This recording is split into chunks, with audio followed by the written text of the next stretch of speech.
Hi all, welcome back to the Testing Mentor.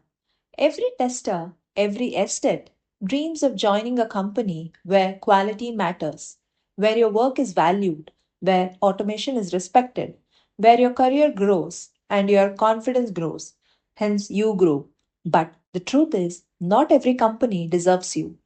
There are companies out there that can ruin years of your career in just a few months. Companies that drain your passion, destroy your learning, and make you question your own skills. I'm not taking names. I don't have to, because every bad QA job, every single one, falls into one of the categories I'm about to tell you. Take these categories seriously. If you avoid them, your entire career will thank you. These are the companies that hire you as an estate, but treat you like a manual tester the entire time. You join expecting to build frameworks, but your day looks like this: writing test cases in Excel, copying steps into Jira, doing the same regression again and again, waiting for builds that never arrive, asking developers to fix the same bugs every sprint.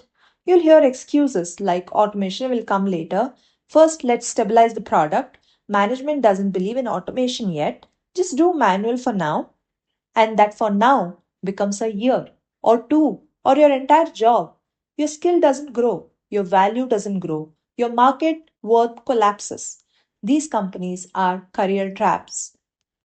And then there are companies who proudly call themselves agile, but inside it's pure madness. Every day, priorities change. Every week, features are redesigned. Every sprint, everything is urgent. Everything is critical. Everything is last minute. You test something today, product changes it tonight. And tomorrow morning, you're testing again.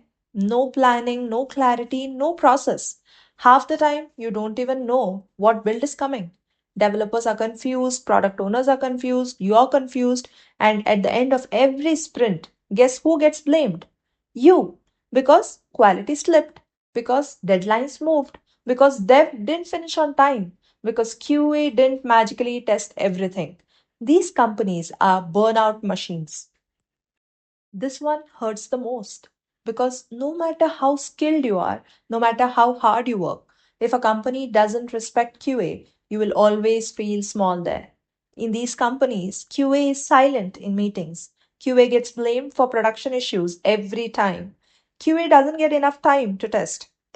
Developers drop builds at 6 p.m. Test environments are broken. Test data is missing, and somehow it's still your fault.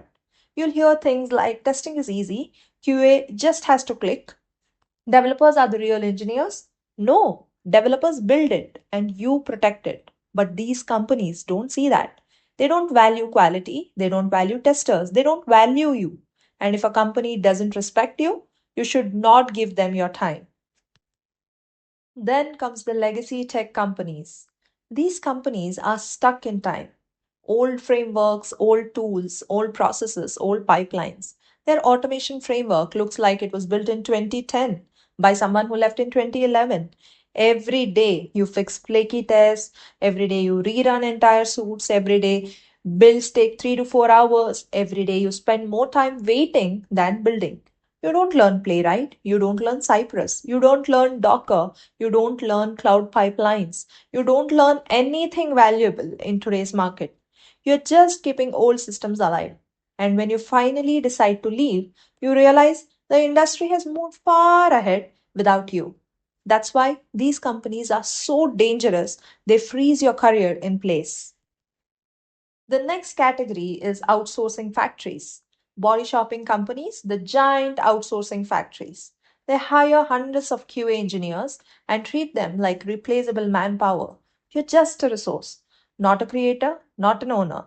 You test whatever client says, you follow whatever process they push, you get no autonomy, no design discussion, no tech decisions, absolutely no innovation. Today, you test banking, tomorrow, retail, next month healthcare, and next sprint travel. You never get deep knowledge. You never build product thinking. You never create a real automation strategy. You're stuck doing tasks, not building skills. Then the question comes on how to identify these companies during interviews. You don't need to join and suffer. You can detect these companies in the interview itself. Here's how. Ask, what is the automation coverage? If they say exposure is enough, that's a red flag. Ask, do you have dedicated test environments? If they hesitate, it's a red flag again. Ask, what tools do you use for CI/CD? If they don't have one, it's a red flag. Ask, what percentage of QA work is manual? If it's more than 40% for an SDET role, it's a red flag. Ask, who defines the QA processes? If the answer is client, that's huge red flag. Watch the interviewer's face. Watch how seriously they talk about quality. Watch if they respect QA. Watch if they have concrete roadmap. If any of these feel off, just walk away. There are thousands of companies out there, but only a handful will grow your career. You don't need to work in toxic places. You don't need to settle for disrespect. You don't need to sacrifice your peace. Choose wisely, protect your skills, protect your value, protect your future. If you want the video on the best companies for QA or SDET, comment best and I'll make part 2. Your career is worth fighting for.